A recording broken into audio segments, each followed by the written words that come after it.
Así inicia ese noticia en profundidad. Qué placer acompañarles. Soy Tatiana Pérez y les saludo desde nuestra sede central en Caracas, en Venezuela. A partir de este momento, en la próxima hora y media, tenemos horario extendido hoy al final de la semana. Mucho por contarles. Comenzamos con titulares.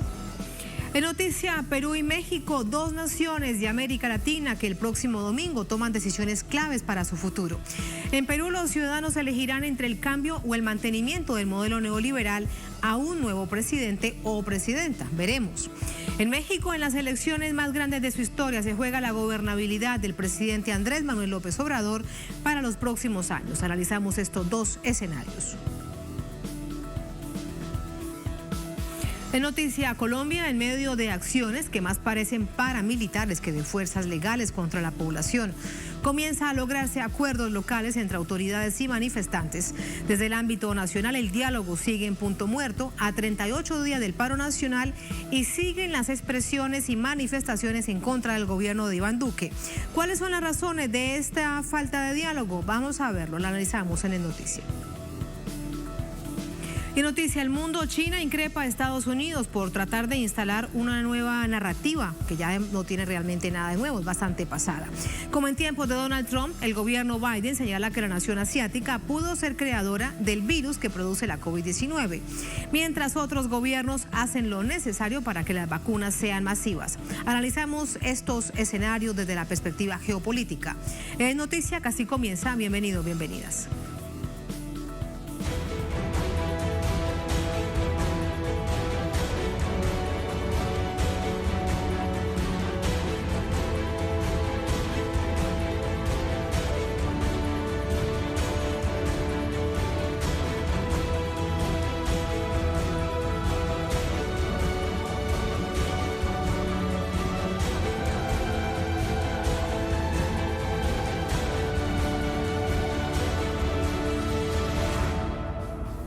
En noticia, Perú, los candidatos a la presidencia, Pedro Castillo y Keiko Fujimori, se enfrentan en segunda vuelta este domingo 6 de junio.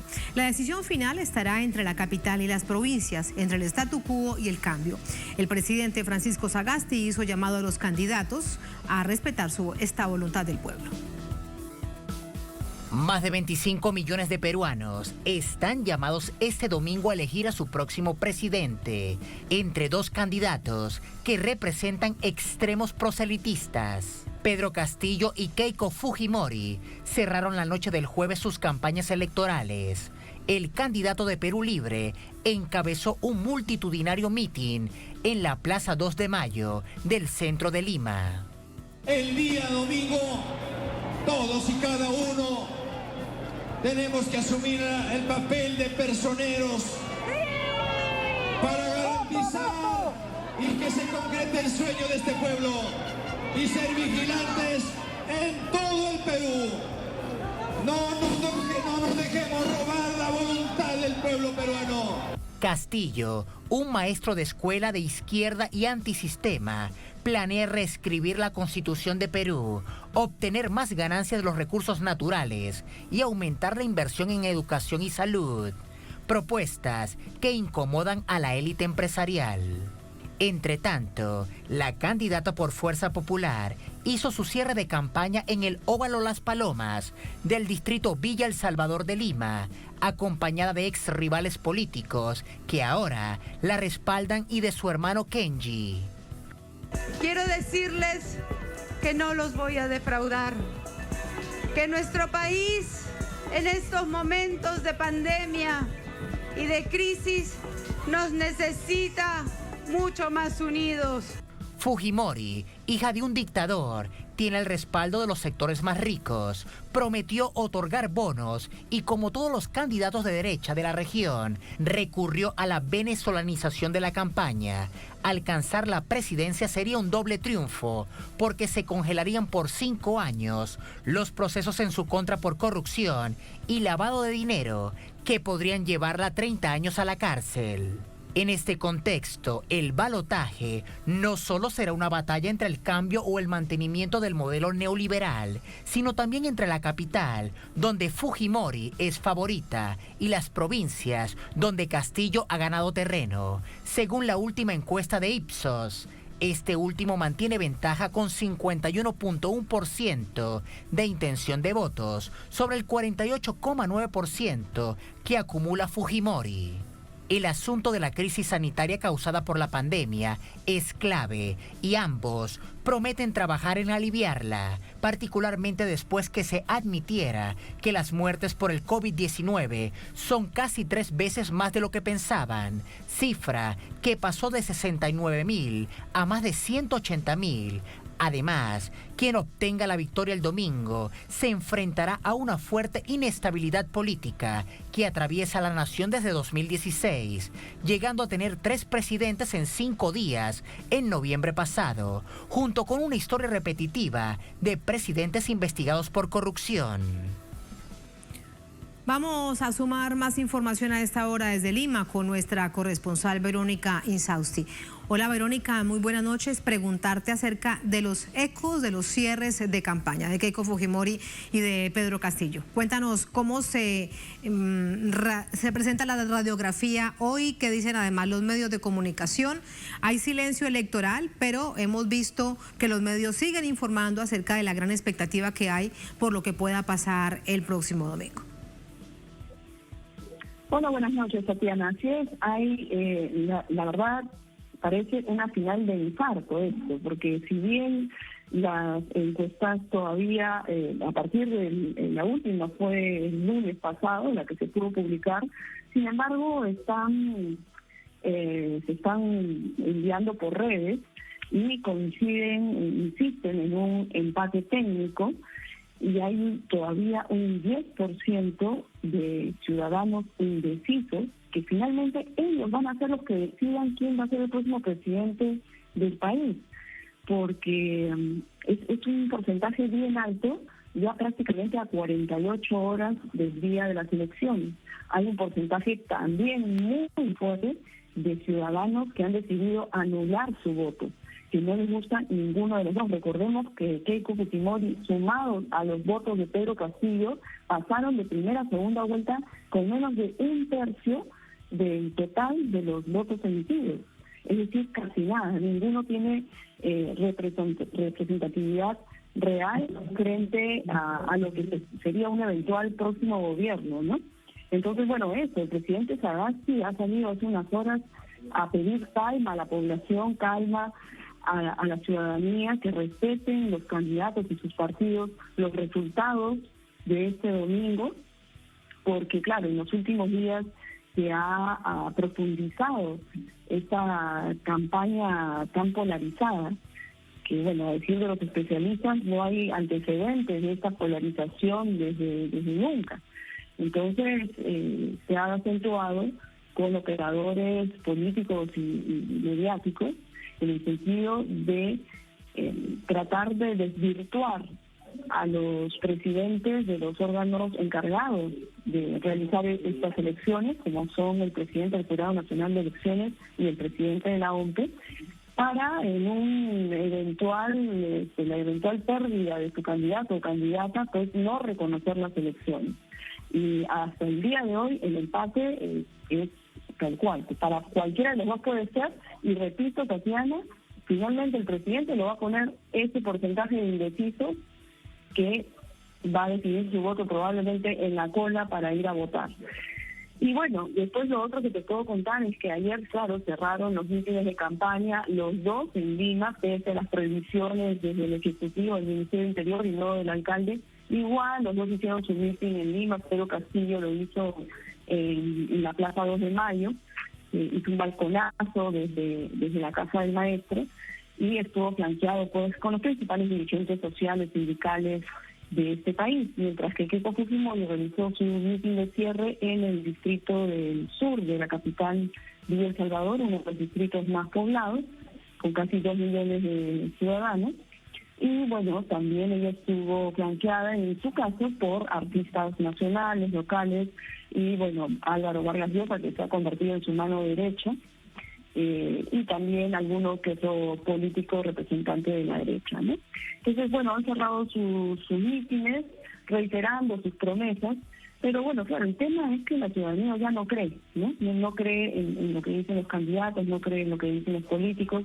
Hay un porcentaje muy alto, según estadísticas del propio INEI, de la ciudadanía que considera que la corrupción está instalada en todos los estamentos del Estado, en todas las instituciones del Estado, y bueno, hay un 75% según el INEI que dice que no cree en el Congreso, en el Poder Judicial, en la Fiscalía, en todas las instituciones, y tampoco en la clase política, porque además venimos arrastrando una crisis de gobernabilidad desde el 2016, y bueno, quizás desde mucho antes, porque recordemos que los presidentes y los principales líderes políticos de nuestro país han estado envueltos en casos de corrupción, muchos de ellos presos aún y otros en procesos. La misma candidata Keiko Fujimori está haciendo, la Fiscalía Anticorrupción está pidiendo 30 años de prisión para ella por supuestamente liderar una organización criminal.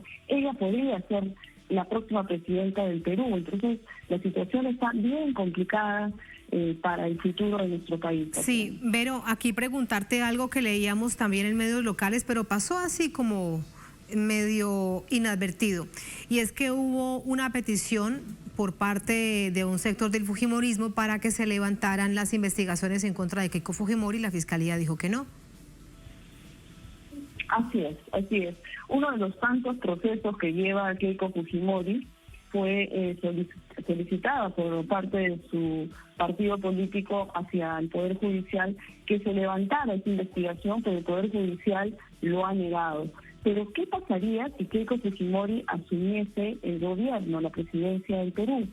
Pues por ley, todos sus procesos judiciales, incluyendo este más contundente, por así llamarlo, que está a cargo del fiscal Pérez, el cual solicita 30 años de prisión, todos queden congelados. Por 5 años que duraría su mandato, pues no se podría investigar, no se podría seguir con el proceso judicial, y lo más probable, a decir de los especialistas, es que, bueno, de la nueva historia, es que durante estos 5 años, pues el Poder Judicial, la Fiscalía, en fin, el Grupo Anticorrupción, todo se ha descabezado, y claro, llegamos durante los próximos años a que se archive el caso, ¿no? Entonces, esa es la posibilidad si es que Keiko Fujimori asumiese el gobierno. Si no, también hay una alta posibilidad, porque recordemos que a unas semanas recién en las primeras semanas de este año, es que ya se plantearon, la Fiscalía presentó todas las pruebas y ya estaba en manos del Poder Judicial dar una sentencia favorable o no contra la candidata de Fuerza Popular. Si Keiko Fujimori no gana, porque ya se juega el todo por el todo, si no gana, este año la sentencia se va a dar, y lo más probable, por todas las pruebas que ha recolectado la Fiscalía, sería que ella vaya a prisión y cumpla una sentencia de 30 años, nada menos. Entonces acá se está jugando prácticamente, es un tema personal el que ella lleva más allá del electoral. Este es el escenario, veremos la decisión que toma el pueblo peruano el próximo domingo. Verónica, gracias, hasta mañana, muy buenas noches. Hasta mañana. Hasta mañana. Vamos a analizar toda esta radiografía con Héctor Béjar, es abogado, sociólogo, profesor en la Universidad de San Marcos, nos acompaña desde Lima también vía telefónica. Profesor Béjar, bienvenido, ¿cómo está? ¿Cómo están? Buenas noches. Buenas noches. Hemos visto a muchas personas decir que lo que está en juego el próximo domingo con la segunda vuelta presidencial es realmente una decisión clarísima para el futuro del país, como no sucedía en muchísimas décadas. ¿Usted lo cree o cada 5 años hay una decisión muy importante para el país en términos de gobernabilidad? Cada 5 años se ha mostrado una decisión en la que el pueblo gana, pero es traicionado. Aparece siempre un candidato que refleja los intereses, la emoción, los sentimientos de la mayoría del pueblo. Ese candidato gana, pero es bloqueado por la oligarquía peruana o por la neoligarquía, o es amansado, digamos, disculpen que use esa palabra que no es tan humana, pero digamos que es domesticado, ¿no? O simplemente es chantajeado de tal manera que le impiden gobernar. Pero esta vez el asunto tiene algunos rasgos distintos, porque el señor Castillo ha estado fuera del sistema político peruano, es como se sabe, un maestro rural, nunca ha sido funcionario del Estado, nunca ha sido congresista, nunca ha sido líder político ni militante de ningún partido político, aunque aparece como militante de un partido que se llama Perú Libre, pero en realidad él no ha tenido una militancia política activa y conocida, ¿no? Enfrentándose a, como ha explicado muy bien Verónica, una banda criminal. Entonces la elección que el pueblo peruano tiene que hacer el domingo es entre una banda formada más o menos por 40 personas que tienen contra ellos un expediente de 13.000 folios, 13.000 páginas de la Fiscalía peruana, con pruebas proporcionadas por 14 colaboradores eficaces y con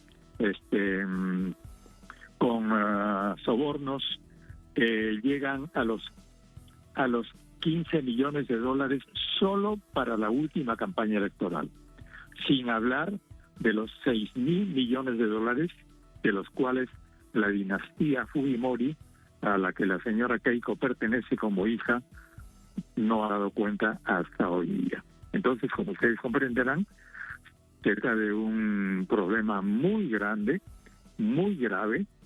Sería quizá la primera vez que una banda criminal esté a la cabeza de un gobierno, así abiertamente en el Perú, y probablemente la primera vez que eso suceda en América Latina.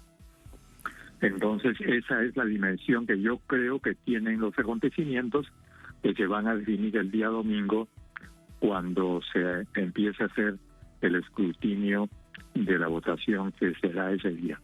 Como nos decía nuestra corresponsal Verónica, profesor Béjar, eso es un final de infarto. Veremos lo que sucede sin duda. Ahora, también hay algo que se ha dicho mucho y desde esa perspectiva histórica también se lo pregunto. Y es Lima, en donde se concentra todo este poder, además de los conglomerados empresariales, políticos, financieros que acompañan a Keiko Fujimori, la derecha y sus distintas vertientes, todos allí en Lima, y el resto del país, ese Perú profundo que no aparecía, pero de donde sale precisamente Pedro Castillo. Esas dos corrientes que se enfrentan como nunca antes, ¿es así, profesor Béjar? No es tan así, porque en Lima tiene sectores sociales. Y Lima ha sido dividida por los analistas del mercado en varios sectores que culminan en el sector C, D y E.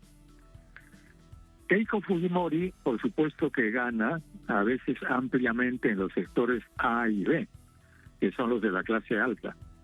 Pero en los sectores C, D y E, especialmente en los sectores D y E, que son los más pobres, gana ampliamente Pedro Castillo. Entonces, en Lima también la situación, no digamos que está dividida, porque efectivamente la mayor parte opta por los Fujimori, pero Castillo no deja de tener presencia, porque sus manifestaciones han sido multitudinarias en barrios tan populares como, por ejemplo, San Juan del Lurigancho, que es el barrio popular más grande de Lima, que tiene más de 1 millón de habitantes.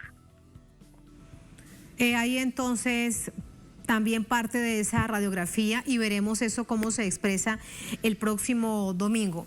Hay algo más también que así vamos tomándole el pulso a manera de balance del cierre de campaña que se daba la víspera, profesor Béjar, y son las encuestas. No hablamos de encuestas porque ya no está permitido, pero sí el comportamiento de todas estas cifras que fueron variando con el tiempo. De la primera vuelta hasta hace unos días, la distancia de Pedro Castillo sobre Keiko Fujimori era superior al 10%, sin embargo que vemos en las últimas no superaba el 2 o el 3%. Entonces la pregunta, ¿usted cree en las encuestas? ¿Fueron manipuladas por los sectores empresariales que están detrás de las encuestas o hay que creer y ese es un pulso fidedigno que veremos el domingo? Algunas encuestas son manipuladas, claramente, porque pertenecen a encuestadoras cuyos antecedentes ya son ampliamente conocidos por los peruanos. Otras no, otras son encuestas mucho más serias. Pero en general lo que sucede es que una situación tan polarizada como la que tenemos hoy día, no necesariamente la gente expresa su opinión. Hay fujimoristas que pueden no decir que van a votar por Fujimori porque tienen miedo a que los tomen como fujimoristas, porque hay el antifujimorismo en el Perú es muy grande. La candidata Fujimori tiene un antivoto que supera el 60%. Y también hay partidarios de Castillo que tendrán temor a decir que van a votar por Castillo para que no los señalen como terroristas, comunistas, etcétera, etcétera. Aparte de que estamos en época de pandemia y las encuestas son muy limitadas en época de pandemia porque son realizadas a través de teléfono y usted sabe que los sectores de provincias o de los cerros de Lima, que son los sectores más pobres, ahí la gente no tiene necesariamente teléfono. Entonces, creo que hay que tomar con pinzas las encuestas, que la experiencia también nos dice que casi es normal que las encuestas fallen. ¿Por qué? Porque no es por culpa de las encuestas, sino porque la gente decide a última hora. Hay un sector de gente que decide o el último día, van a decir el mismo día domingo, o incluso en la fila de la votación. Y eso, si es que es cierto que estamos en un empate técnico, esa es la gente que decide la votación. Y no sabemos cómo van a votar. Claro, también con respecto al número de indecisos, refiriéndonos a las encuestas, profesor Béjar, comenzó sobre el 18%, incluso más, y fue bajando. Sin embargo, no es nada despreciable que 11 o 12% estén indecisos. Estaríamos entonces pensando que de acuerdo a esta historia política del país, el nivel de indecisos es mayor. Sí, probablemente. Además, puede ser que el nivel de la gente que vote en blanco sea mayor con el curso de los últimos días, porque entre las muchas maniobras que están haciendo contra Castillo, hay algunas que empiezan a vincularlo con sectores que provienen de partidos como el de Vizcarra, como el de Salaverry, que son personajes muy mal vistos como personajes de la política tradicional en el Perú. Entonces, esas expresiones de supuesto respaldo, que son bastante engañosas, pueden tener un resultado negativo para Castillo en estas últimas horas. Sí, hay sin duda guerra sucia, campaña sucia en contra de Castillo. ¿Qué papel han jugado desde esa perspectiva los medios de comunicación y qué tanto han logrado calar en la conciencia? Se lo pregunto incluso desde una visión sociológica, profesor Béjar. Pues desde una visión sociológica, los llamados medios de comunicación en el Perú no son medios de comunicación, son medios de entretenimiento. En esto especialmente destacan las televisoras de señal abierta, ¿no? Y los medios propiamente periodísticos, de los cuales la nave insignia sería el diario El Comercio. Recordemos que El Comercio tiene muy poca lectoría hoy día. Estos son medios que están en decadencia, por lo que todos sabemos que la tecnología contemporánea está llevando a la televisión de antena abierta pues al desván de los trastos viejos, ¿no? Reemplazada o por la televisión de cable o por la televisión que llega a la tableta o al celular, ¿no? Entonces ya como que esa televisión está bajando de influencia, y mucho más un diario como El Comercio, que ya no tiene lectoría prácticamente. Entonces estos medios son de una influencia dudosa. Claro que ellos han martillado mañana, tarde y noche diciendo que Castillo es comunista, que es terrorista, y hablando, pues, como sabemos, su propia versión del comunismo. Pero eso, la demostración de que eso ha calado poco en la ciudadanía, especialmente en las de provincias, se da en el nivel de adhesión que todavía tiene Castillo, porque comparado con la cantidad de publicidad que se ha hecho masivamente mañana, tarde y noche en las televisoras, los periódicos, las calles del Perú, y las amenazas hechas por los empresarios que amenazan con cerrar sus empresas, los premios que van a dar a los que votan por Fujimori, que todo eso haga que no pueda destruir a Castillo. Yo creo que es una experiencia aleccionadora como para estudiarla también desde el punto de vista de la sociología de los medios y de la psicología social. Pero es un caso realmente digno de estudio. Un caso digno de estudio. Entre tanto, y atendiendo a la coyuntura, veremos la decisión que toma el pueblo peruano y que sea sabia. Profesor Béjar, como siempre, un placer. Muchas gracias. Muchas gracias a ustedes. Muchísimas gracias. Así avanzamos. Próximo domingo, jornada electoral en 2 naciones de América Latina. Se los adelantábamos en titulares. Hemos visto lo que sucede en Perú. Vamos ahora con México.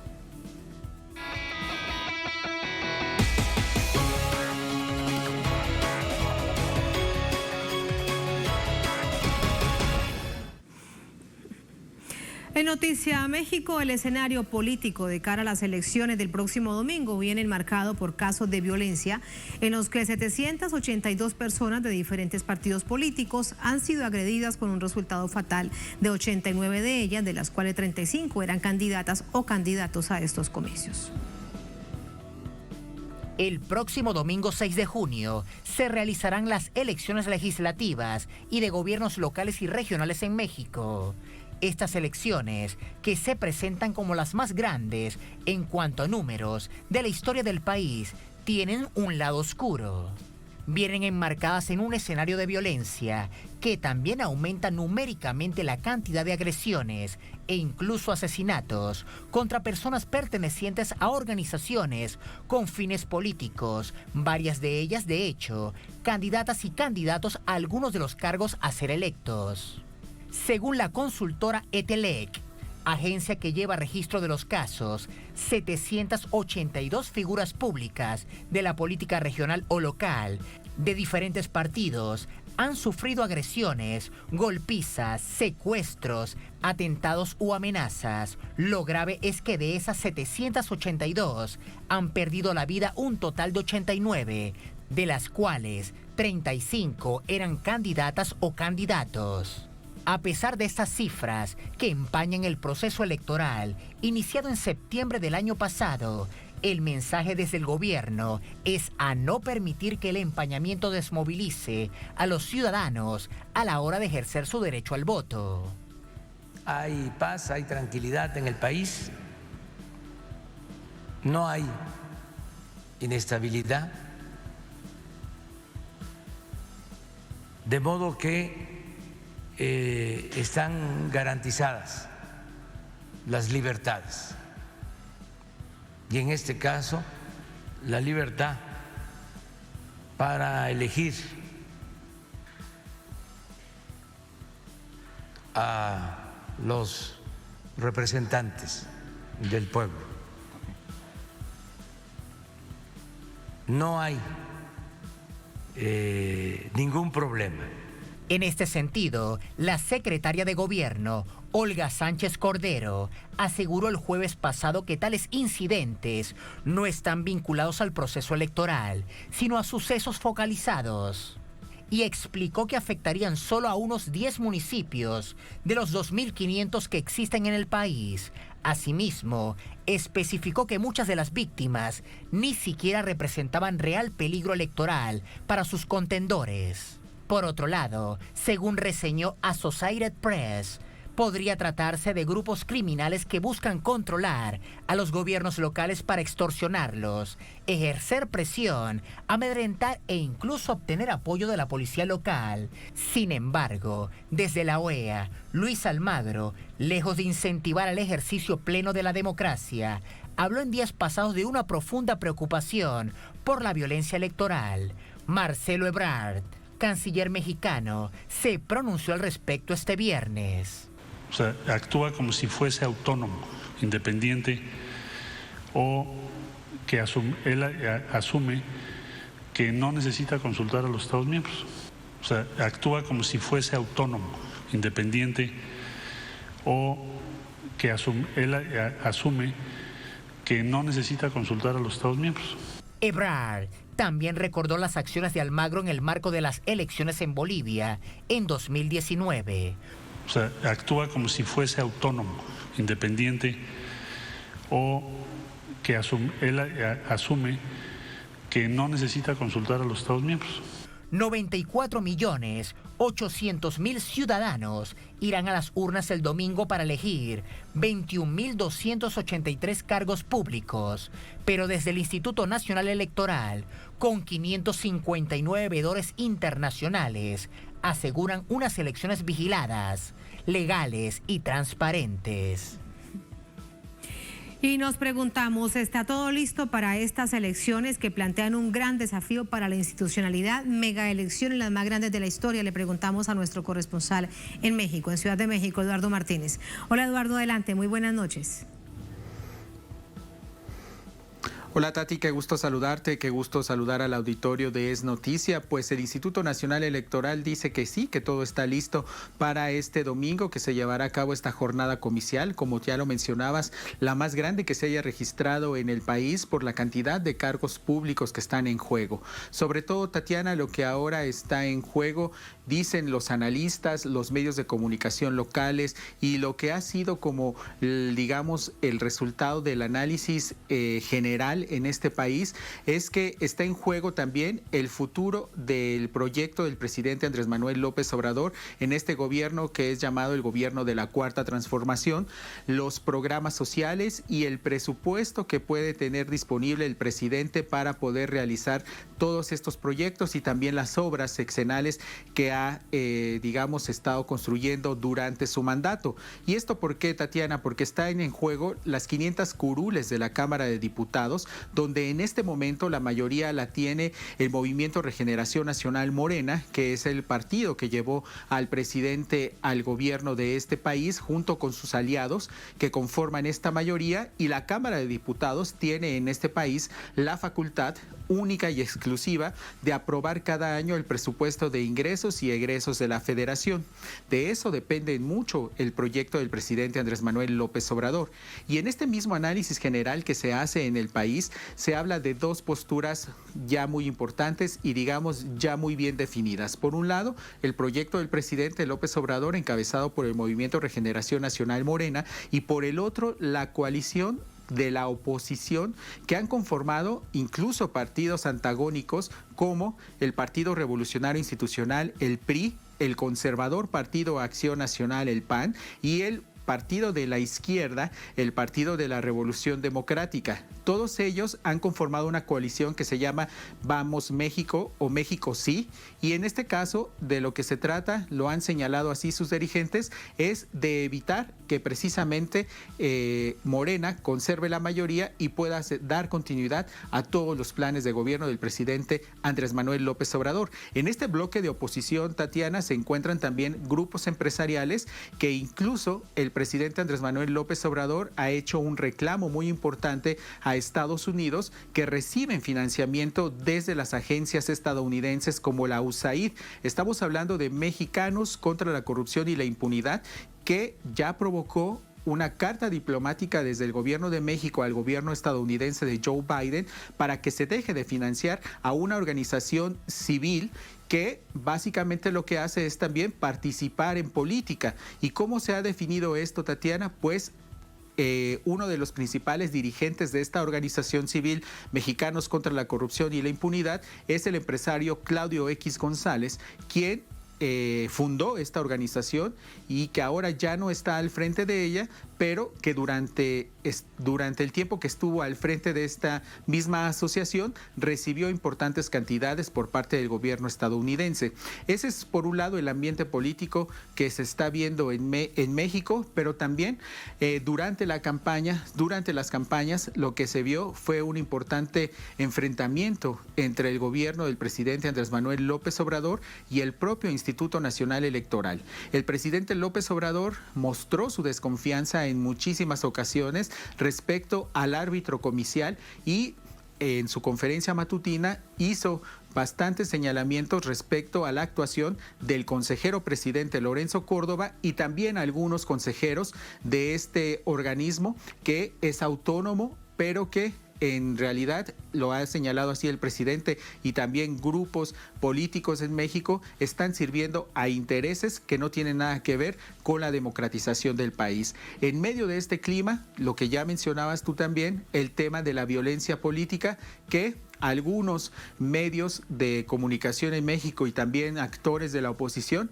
han estado utilizando como si este hubiera sido el sexenio, digamos, las elecciones más violentas de toda la historia. Sin embargo, hay que hacer memoria y durante el gobierno del presidente Felipe Calderón y también durante los sexenios anteriores que estuvieron en manos del Partido Revolucionario Institucional, pues hubo bastantes violaciones y también bastantes agresiones en contra de los actores políticos. Incluso se generaron asesinatos de importantes personajes. Cabe destacar lo que ocurrió en 1993, cuando un candidato del Partido Revolucionario Institucional a la presidencia fue asesinado. Así la situación, Tatiana, nos preparamos nosotros también para dar cobertura el próximo domingo, porque son 96 millones de mexicanos los que están llamados a las urnas.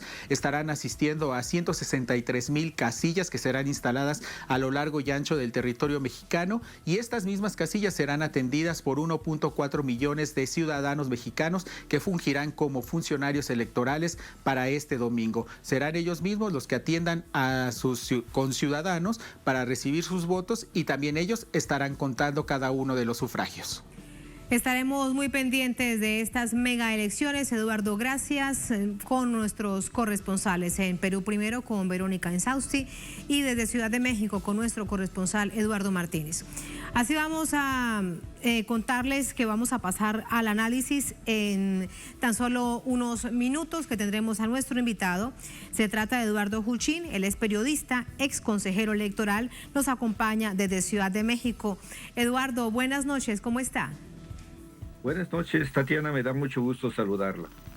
Muchísimas gracias por esta conversación. Eduardo, primero preguntarte acerca de lo que significa en términos de reto para la institucionalidad estas elecciones y luego para mirar el contexto muy complejo. Hay un contexto de violencia, hay un contexto de pandemia, hay un contexto de una coalición de partidos opositores y todos contra Morena. Primero, conversar, conocer tu apreciación, Eduardo, acerca de lo que significa estas mega elecciones para el país. Bien, de acuerdo con cómo se ha desarrollado la campaña, esta elección se ha convertido prácticamente en un referendo para el gobierno del presidente Andrés Manuel López Obrador. Esto porque la oposición al gobierno centró su campaña en el ataque a la persona y al gobierno de López Obrador. Entonces, en el imaginario popular, a la hora de votar, seguramente va a pesar la figura presidencial y tomará una decisión sobre si sigue apoyando al presidente López Obrador y a su proyecto de gobierno o si vota por la alianza, una alianza que hasta hace algunos años se hubiera imaginado imposible, porque son los tres partidos que otrora eran los principales en el país, los que se han unido y que tienen ideologías diferentes. Hay uno de derecha, otro de izquierda y otro de centro, que han constituido una alianza, sobre todo para lo que es la elección del Congreso, más bien de la Cámara de Diputados del Congreso de la Unión. En estas circunstancias conviene tener presente que Es una elección porque le llamamos así, pero en realidad son miles de elecciones las que se van a efectuar para elegir 500 diputados y miles de legisladores, 500 diputados federales y miles de legisladores locales, municipios, además de 15 gobernaturas. De acuerdo con las encuestas, aunque podemos hablar muy poco de las encuestas porque estamos en periodo de veda, lo cierto es que hay una marcada preferencia por el partido en el gobierno al que se le asigna que ganará la Cámara de Diputados. Esto en realidad no ha sido puesto en duda en ningún momento, pero la gran duda es si ganando la Cámara con una mayoría, por ser el grupo mayoritario con más, el grupo parlamentario con más diputados, la duda es si esta mayoría va a ser una mayoría absoluta que le permita el control de la Cámara de Diputados y sobre todo la aprobación del presupuesto, o si solamente será una mayoría, pero frente a una minoría muy alta que va a dificultar la aprobación del presupuesto. Esto en realidad es lo que está en juego por lo que tiene que ver con la elección federal. Nada más y nada menos que el presupuesto general de la nación, en donde se sustenta el plan programático, que es además también un gran reto para el presidente López Obrador. Ahora, Eduardo, ¿qué une a la izquierda del PRD con el PRI y el PAN, que otrora bien recordamos que habían sido enemigos acérrimos, pero en este momento, además de ser sin duda tener un enemigo natural como el presidente López Obrador, realmente en un plan programático que los une para irse en una coalición de estas? Sí, en efecto, yo creo que es una decisión no fácil para ninguno de los tres integrantes, el PAN, el PRD y el PRI, pero que son los débiles que se unen frente al gigante que en este momento es Morena, a partir de la elección de 2018, donde en México hablamos de que hubo un tsunami electoral, porque realmente el presidente López Obrador barrió con los otros candidatos y Morena pues redujo a los otros partidos que ahora son oposición, pues a una situación muy menor de la que tenían hasta ese año. Y ante la visión de que la popularidad del presidente no decreció después de la elección, sino que al contrario aumentó, entonces no han hallado más camino que el de unirse para poder ofrecer algo al electorado frente a lo que significa el presidente López Obrador en este momento y su partido que domina hasta ahora el Congreso de la Unión.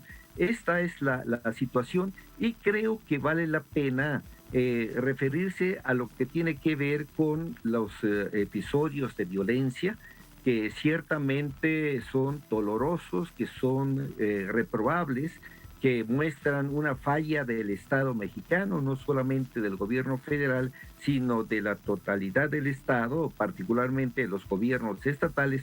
Pero a pesar de todo, siendo muy dolorosas las 90 ejecuciones, bueno, casi 90 ejecuciones, 89 para ser precisos, de candidatos o aspirantes a ser candidatos que han sido asesinados en este proceso electoral, lo cierto es que comparado con lo que ocurrió en 2018, es mucho mayor lo que ocurrió en 2018 con más de 150 ejecutados.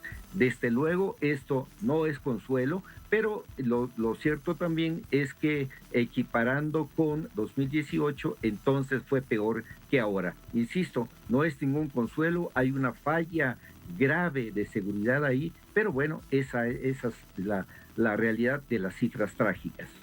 De hecho, veíamos algunos candidatos locales donde han dicho de una manera muy dolorosa, Eduardo, que ser candidato es una lápida y que eso no puede ser en términos de democracia para el país. Muchísimas gracias por ese análisis. Muy buenas noches. Muy buenas noches. Muy buenas noches. Así nos vamos a una pausa en esta emisión de Es Noticia. Al volver en Noticia Colombia, en medio de acciones que más parecen de paramilitares que de fuerzas legales contra la población, comienzan a lograrse acuerdos locales entre autoridades y manifestantes. Desde el ámbito nacional, el diálogo sigue en punto muerto a 38 días del paro nacional y siguen las movilizaciones. Vamos a revisar este panorama al volver en Es Noticia.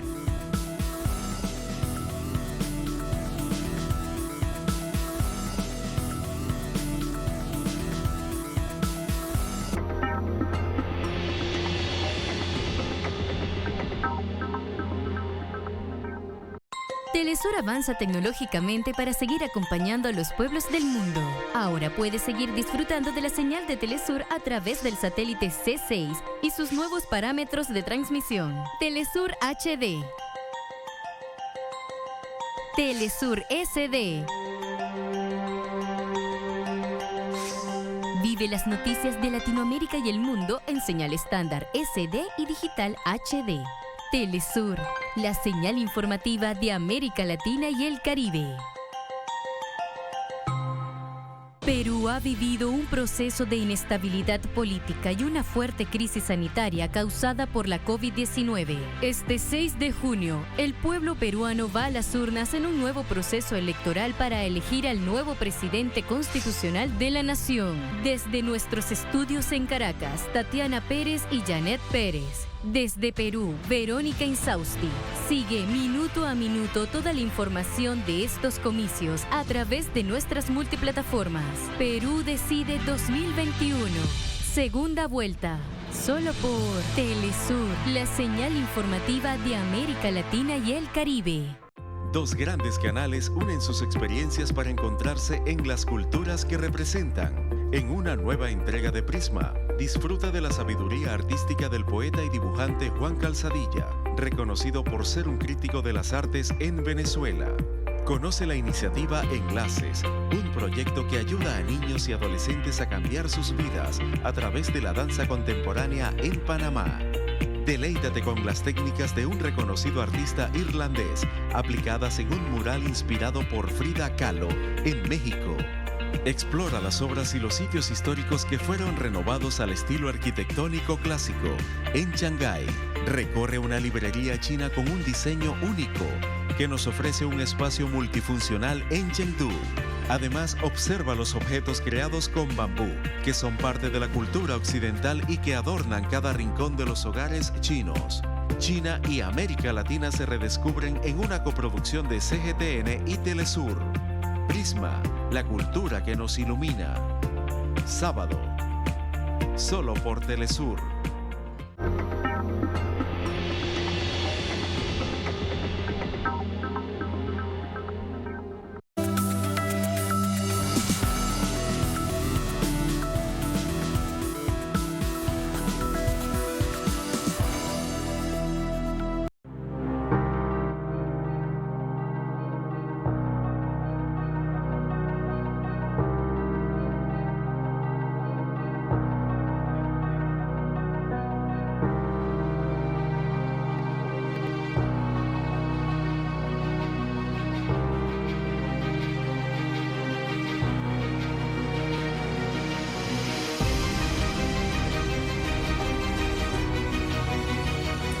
En Noticia Colombia, en el marco del paro nacional contra el gobierno de Duque, sus políticas neoliberales, su respuesta ante el estallido social de represión desmedida. Más sectores se suman a los actos de resistencia en la nación. Nuestro corresponsal en Bogotá, Hernán Tobar, nos cuenta.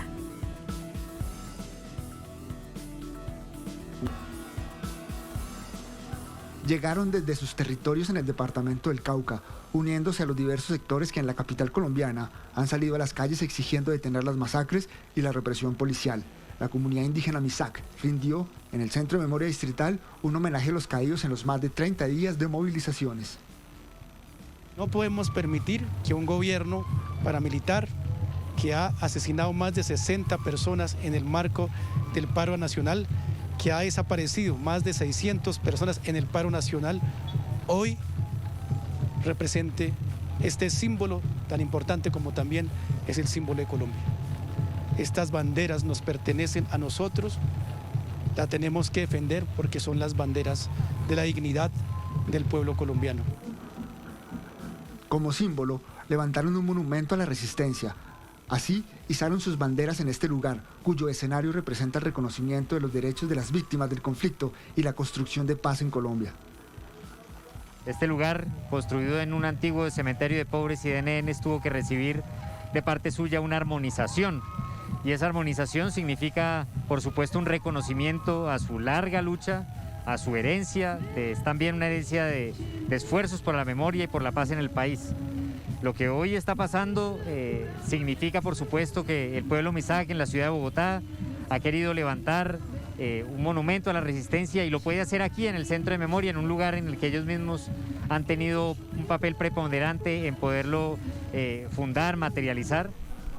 En este contexto, sigue la reunión entre los integrantes del Comité Nacional de Paro y los delegados del gobierno, donde aún no hay avances significativos en un preacuerdo para garantizar la protesta social y, por el contrario, el gobierno responde con represión a las movilizaciones. Entre los preacuerdos presentados desde el 24 de mayo y relacionados con el no uso de las fuerzas militares para reprimir las protestas, que el SMAT no porte armas letales y la fuerza sea el último mecanismo de reprimir la protesta, no han sido avalados por el gobierno nacional.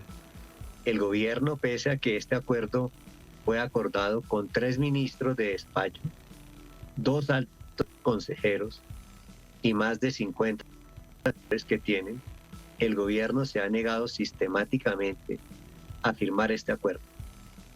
Por tal razón, la próxima semana entregaremos ante la Comisión Interamericana de Derechos este protocolo de garantías para ejercer la protesta social que Duque se ha negado a firmar. Según los integrantes de la Mesa Nacional del Comité de Paro, se le hará entrega a la CIDH de un documento con más de 4.500 hechos de violación a los derechos humanos por parte del gobierno Duque a través de las fuerzas militares y policiales en el marco de las movilizaciones en Colombia, donde se reportan torturas, detenciones arbitrarias, homicidios, entre otras denuncias. Vía telefónica nos conectamos a esta hora también con nuestro corresponsal Hernán Tovar. Veíamos su informe, ahora nos acompaña para preguntarte, Hernán, cómo finaliza este día, en donde de nuevo se convocaba reunión por parte del gobierno con representantes del Comité de Paro. Tatiana, televidentes, muy buenas noches. Pues comentarles que la reunión todavía sigue, se programó para las 9 de la mañana y pues según los integrantes del Comité Nacional de Paro, aseguran que el gobierno no está dispuesto, digamos, a ceder en ciertos puntos, como la desmilitarización de las ciudades, que no haya presencia del ejército en las manifestaciones, puntos como el desmonte del SMAT, del Escuadrón Móvil Antidisturbios, que está altamente cuestionado en relación a la violación de derechos humanos contra los manifestantes, tampoco es un punto que el gobierno pues pretenda ceder. Mientras tanto, el gobierno, y a través del presidente de la República, aseguró que deben ser levantados todos los puntos de bloqueo en las carreteras del país, que bajo ese punto de vista pues no se puede negociar, que prácticamente, y aseguró, lo dijo esta mañana, es un chantaje, es casi que una situación que no tiene reverso para poder negociar con las carreteras bloqueadas. Mientras tanto, pues los diferentes puntos de resistencia y de concentración en las ciudades pues siguen dando cuenta de las exigencias de los diferentes sectores que se han aglutinado pues en relación a las solicitudes de que el gobierno los escuche, de que el gobierno baje a la presión militar y policial en los puntos de resistencia, de que haya una reforma estructural a la policía, al tema relacionado con derechos humanos, al tema relacionado con el enemigo interno y bueno, y otras demandas que, como también los veíamos en el informe, pues históricas, algunas poblaciones indígenas también pues hacen resistencia de algunos puestos, desde algunos sitios de concentración en algunas ciudades del país. Por el momento pues no se conocen aún avances ni resultados, estamos a la expectativa y pendientes otra vez de lo que pueda surgir con un gobierno que parece no estar dispuesto a ceder en ciertas opciones, ciertos puntos en este preacuerdo. Tatiana, decirle que se según el gobierno son 31 puntos en los que han avanzado, 16 de los cuales no hay temas de concertación a los que ya hacía referencia. Y pues el gobierno asegura pues que hasta que no se levanten los puntos de bloqueo a nivel nacional es muy complejo avanzar. Así que este es una disposición del gobierno donde pareciera estar dilatando como nos lo han asegurado los integrantes del Comité del Paro, donde no hay una relación o una percepción viable que el gobierno quiera negociar y quiera sentarse a dialogar con los diferentes sectores que hacen parte del Comité de Paro, los diferentes sectores que se encuentran en los puntos de concentración en diferentes ciudades del país. Por todo esto que nos dices, bien se plantea desde distintos sectores en el país, Hernán, con eso te despido, y es que el diálogo realmente está en punto muerto, así el gobierno pues diga lo que diga. Gracias, Hernán, muy pendientes de ello y de las movilizaciones, de la convocatoria movilizaciones mañana. Correcto, Tatiana, estaremos pendientes de las movilizaciones. Mañana se tienen pensadas hacer muestras artísticas y de arte en Bogotá y en otras ciudades del país, como ha sido la constante. Las manifestaciones y las expresiones en las calles y carreteras del país llenas de arte, música, en respuesta a la violencia estatal y la violencia policial, que es la que ha implementado el gobierno de Iván Duque en Colombia. Esa ha sido la gran característica de este paro nacional que llega al día 38. Gracias, Hernán. Todo esto lo vamos a analizar. Para ello nos acompaña Terry Hurtado. Es activista ambientalista, animalista, es concejal de Cali y nos acompaña desde Cali, la capital del Valle del Cauca. Concejal, buenas noches, ¿cómo está? Buenas noches, Tatiana, y buenas noches a todos los televidentes. Muchísimas gracias. Terry, usted es un jovencito, tal como los que hemos visto en distintas partes de Colombia, millones de muchachos, de estudiantes, jóvenes que han sido protagonistas de esta movilización, particularmente en Cali. Muchos de ellos, de nuevo, pese a las dificultades y los encontrones que había con las autoridades locales, deciden reunirse y comenzar a construir acuerdos. Quiero preguntarle de ello. Tatiana, bueno, no tan joven como muchos de los manifestantes que están en la calle, porque son personas de edades heterogéneas, hay que decirlo, incluso personas muy jóvenes han salido en esta manifestación. Uno se ha encontrado con personas muy diversas y esta expresión de descontento, un sentimiento de indignación nacional que se ha volcado a las calles, es lo que ha llevado a que la juventud y muchos otros sectores estén hoy manifestándose y que hayan planteado una necesidad de ser escuchados frente a unos reclamos que son absolutamente justos, que son absolutamente sensatos frente a la posibilidad de ser alcanzables, pero que únicamente logran una escucha en su dimensión local, en la escala local. Los gobiernos locales en Cali y en otras ciudades del país están abriendo un nivel de diálogo, pero de una manera bastante incomprensible y hasta malintencionada, piensa uno a veces. El gobierno nacional no avala, no respalda ni le da el alcance necesario para que se termine de concretar las posibilidades de llegar a una salida producto de un acuerdo dialogado.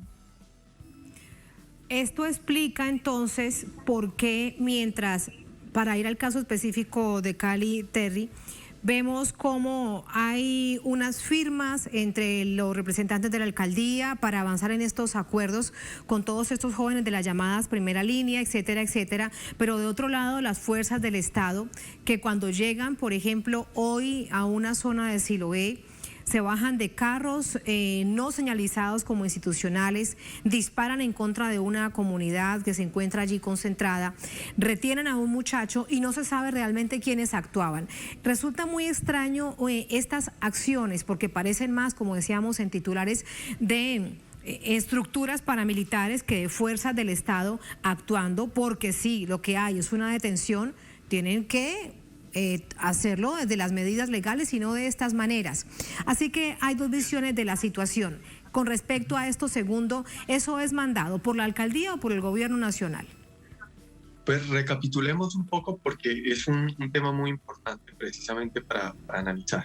De acuerdo. El paro arranca el 28 y producto de una situación que ya habíamos vivido en 21 de noviembre del 2019 en Cali, en el marco también de un paro nacional, se plantean unas medidas, digamos, excepcionales como un toque de queda, porque el paro del 28 de abril hay algunos grupos de saqueadores, lo cual es supremamente curioso porque, de nuevo, se repite un poco un esquema que a mi manera de entender fue una estrategia de generación de pánico, de generación de miedo colectivo que se puso a andar por parte de fuerzas provenientes desde las tinieblas que no sabemos bien quiénes puedan ser, en el 21 de noviembre del 2019, diciendo que se iban a meter a unidades residenciales,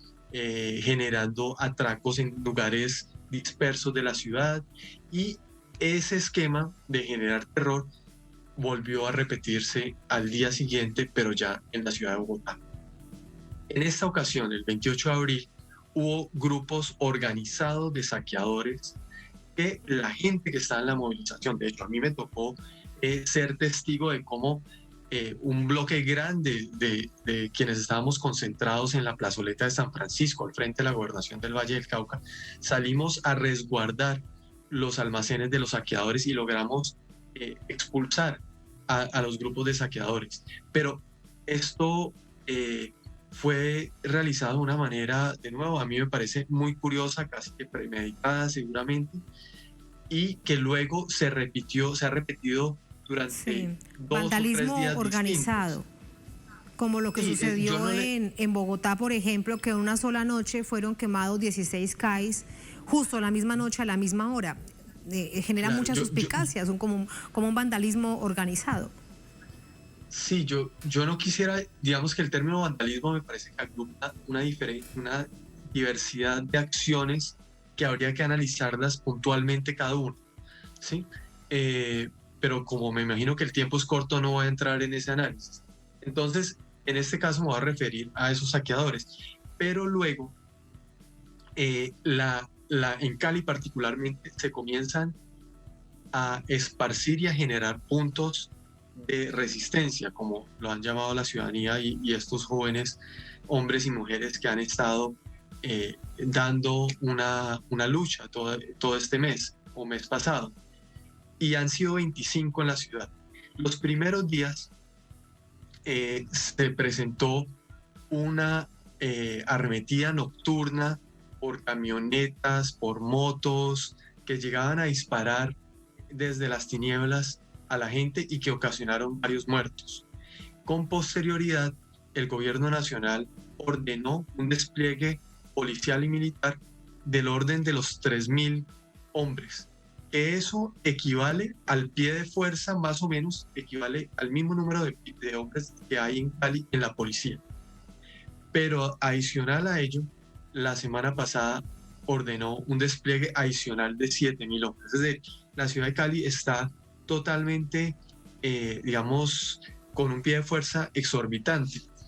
Pero hago mención a ese despliegue de pie de fuerza que se presentó tal vez el tercer día o cuarto día del paro, porque pese a haber duplicado el número de hombres en la ciudad, se presentó con posterioridad otros hechos que podrían, digamos, ser vandalismo, hechos de destrucción a parte de la infraestructura pública, pero que la policía nunca cuidó de esas instalaciones, que las dejó abandonadas luego de que los vidrios fueran rotos, y lo cual conllevó a que luego habitantes de calle y desvalijadores terminaran de saquear esas instalaciones, lo cual envió un mensaje, o digamos algunos medios de comunicación presentaron como si eso hubiera sido producto de las personas que hacían parte de la movilización, que hacían parte de la protesta, cuando no fue así, y cuando tiene mucho que ver con la desatención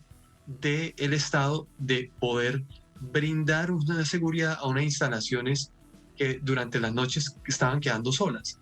Entonces se genera una atmósfera, por un lado de miedo, por otro lado de desprestigio a la acción pacífica que se estaba dando, y esto luego se suma a unas acciones de grupos de 2, 3, 5 personas en puntos aleatorios de la ciudad que comenzaban a cobrar un peaje, y que también por redes sociales y algunos medios de comunicación los presentaban como si tuvieran que ver con el paro. Por supuesto, pues es fácil generar esa intento de conexión, porque son personas que están con la cara tapada, con una camiseta, como están la mayoría de manifestantes, para proteger su integridad producto de la larga historia de violencia política y represión que hay en el país. Pero eso, digamos, fue otro paso adicional para ir delegitimando y satanizando la protesta, a tal punto que hoy se ha logrado o han intentado instalar esa idea que los manifestantes pues están como en otra cosa, y han salido algunos miembros del Congreso de la República, del partido de gobierno, a buscar descalificar la vía dialogada que se viene construyendo desde el gobierno local, que tuvo como su primer punto un decreto el día de anteayer o hace 3 días para generar unas garantías de diálogo. Todavía no es un acuerdo, son unas garantías de diálogo, precisamente por lo que les acabo de narrar, todas estas acciones de violencia, incursiones y un despliegue desproporcionado de fuerza para intentar desbloquear los puntos con incluso disparos de armas de fuego. No eran únicamente las armas de los antimotines, que algunas han sido utilizadas de manera irregular, disparando directo al cuerpo. Hay un número grande de personas con afectaciones en los ojos, personas muertas, sino también con armas de fuego, que pues ha dejado una lamentable cifra de personas muertas y con graves heridas. Sí, de hecho, concejal, con esto quiero despedirlo brevemente, con esta reflexión que le voy a pedir. Bueno, Cali y el Valle del Cauca, Cali como capital del Valle y el departamento, son la región de Colombia que lamentablemente más muertos tiene, heridos y de personas además detenidas. Si revisamos el balance nacional de 76 muertos según la campaña Defender la Libertad. Por todo esto que usted nos está narrando de una manera detallada, lo que uno se pregunta entonces, criminalización de la protesta por un lado, un diálogo a nivel nacional que no avala el diálogo local, ¿esto para dónde va? Esa es una buena pregunta. ¿Para dónde va o para dónde quieren llevarlo desde sectores del gobierno nacional o del gobierno nacional? Yo creo que quieren llevarlo a un punto en que la población se comience a enfrentar con la misma población, a generar unos niveles de violencia cada vez mayor, que infundan mayor miedo al que se ha estado infundiendo en estos días, de forma tal que pueda ser validable y pueda ser presentable como si fuera sensato las posturas que niegan cualquier tipo de diálogo, las posturas de mano férrea que vivimos durante gobiernos pasados, como el del expresidente Uribe, y que así pues se pueda volver a refrescar y reencauchar el discurso que el Centro Democrático ha tenido, que hoy, digamos, y en estos últimos años ha perdido totalmente vigencia, y que por lo tanto necesitan generar miedo, necesitan generar una figura de un enemigo para que el sentido y la forma de hacer política que ellos tienen pues cobre sentido. Y eso es muy grave, van a haber además, claro, y muy porque peligroso. Van a haber elecciones el próximo año. Exactamente. En 2022 hay elecciones presidenciales. Terry, muchísimas gracias por sus reflexiones. Muy buenas noches. Buenas noches, siempre a la orden. Gracias. Muchísimas gracias. Así nos vamos a la última pausa en esta emisión de Es Noticia. Al volver en Noticia El Mundo, China increpa a Estados Unidos por tratar de instalar de nuevo una narrativa pasada. Como en tiempos de Donald Trump, el gobierno de Biden señala que la nación asiática pudo ser la creadora del virus que produce la COVID-19. Entre tanto, otros gobiernos y potencias hacen lo necesario para que las vacunas sean masivas. Analizamos este escenario de vacunas y geopolítica al volver en Es Noticia.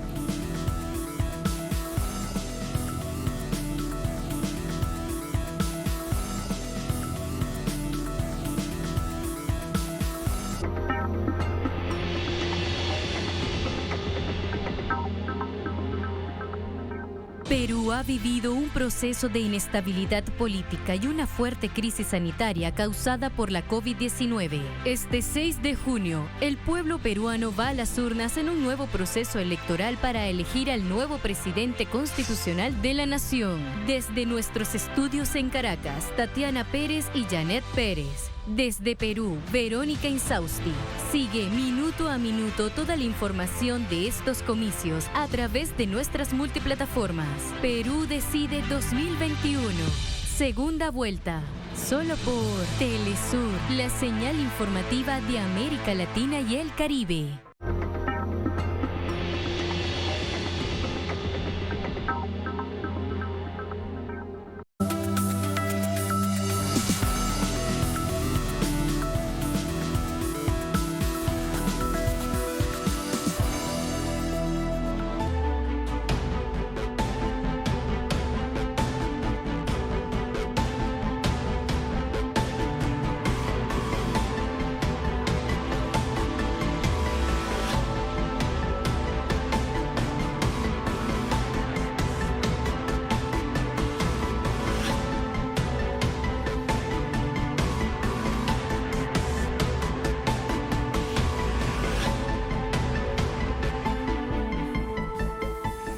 En Noticia El Mundo, más de un año después del estallido de la pandemia, con un nuevo presidente en la Casa Blanca, el origen del nuevo coronavirus y Estados Unidos vuelve a arremeter en contra de China.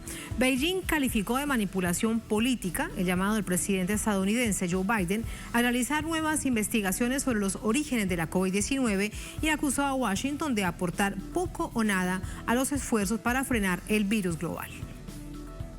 Llamado al presidente de Estados Unidos, Joe Biden, para realizar nuevas investigaciones sobre los orígenes de la COVID-19 se siente como un déjà vu en China. Hace más de un año, cuando se reportaban los primeros casos conocidos de esta enfermedad en la ciudad china de Wuhan a finales de 2019, el expresidente estadounidense Donald Trump comenzaba al mismo tiempo a impulsar una teoría marginal de que el virus se había escapado de un laboratorio en Wuhan.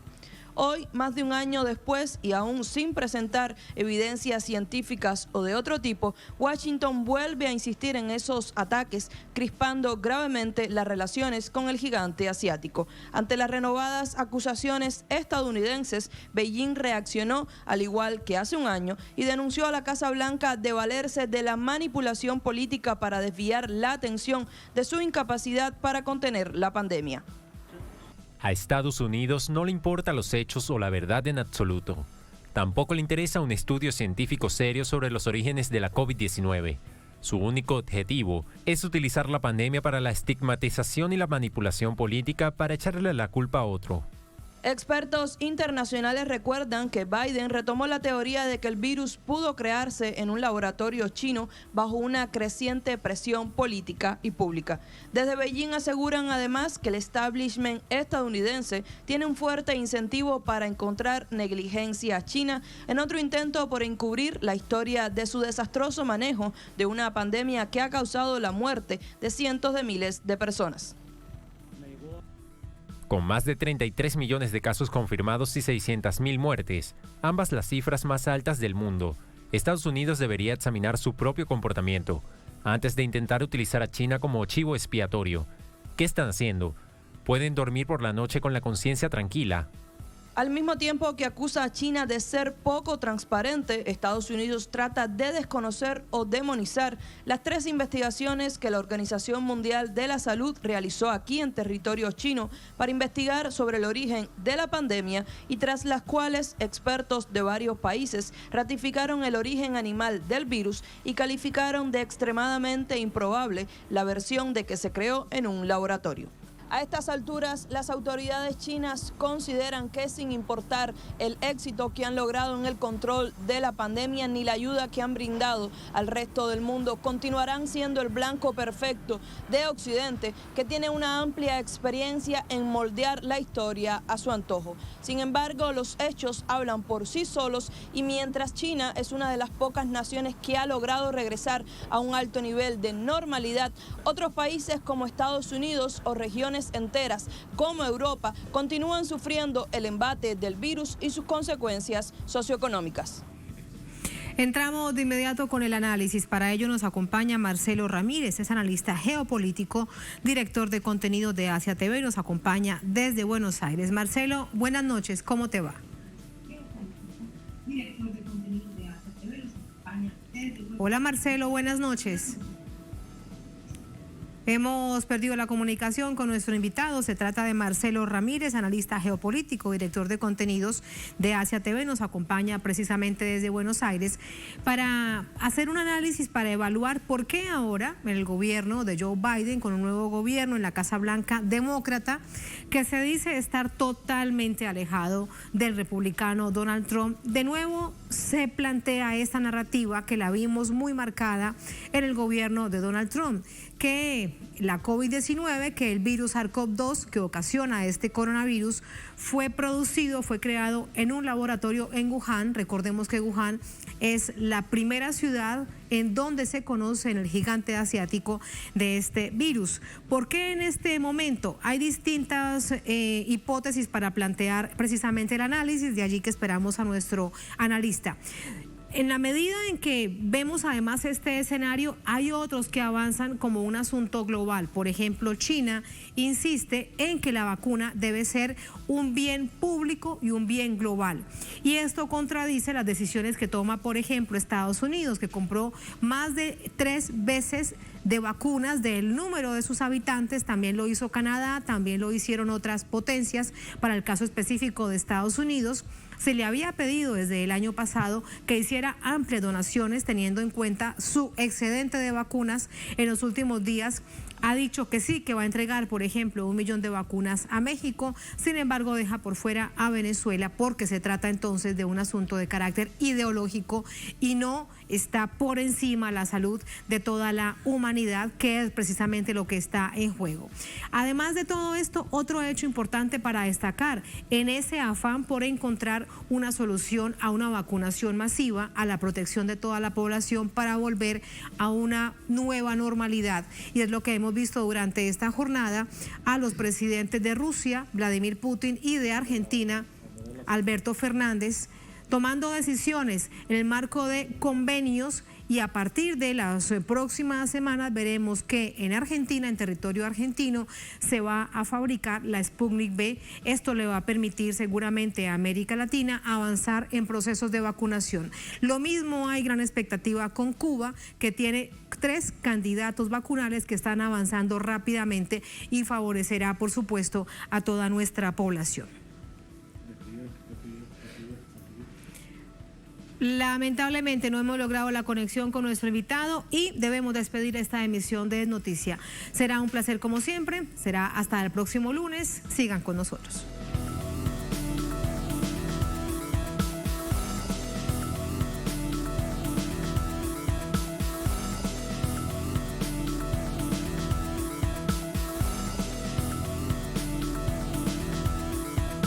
Clave Política cede su espacio a Notables con Jorge Gestoso, un espacio para analizar los sucesos mundiales que ameritan profundidad y que solo unos pocos pueden hacerlo.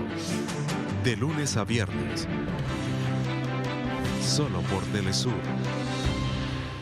Después de 200 años, la gesta independentista de Carabobo sigue presente en el continente. Telesur trae a tu pantalla un programa para conocer esta hazaña de la mano de expertos de la historia latinoamericana. Bicentenario Histórico. Conducido por Patricia Villegas. En Telesur, siempre hay más. Gran estreno. Domingo. Solo por Telesur. Fujimori cierra una página de la historia, entre comillas, republicana del Perú, disuelve el Congreso, disuelve los partidos políticos, encierra a todos los compañeros sindicalistas, periodistas, toda una gente que representaba el espíritu de cambio en el Perú, cierra todos los periódicos y empieza evidentemente a reorganizar el Perú en función de impulsar el neoliberalismo a toda marcha, a todo dar. Es uno de los últimos países que impulsa el neoliberalismo en América Latina.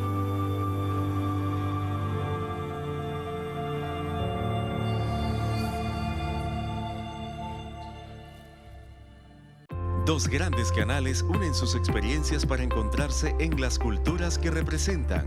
En una nueva entrega de Prisma, disfruta de la sabiduría artística del poeta y dibujante Juan Calzadilla, reconocido por ser un crítico de las artes en Venezuela.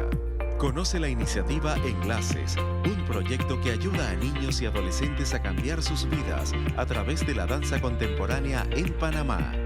Deleítate con las técnicas de un reconocido artista irlandés, aplicadas en un mural inspirado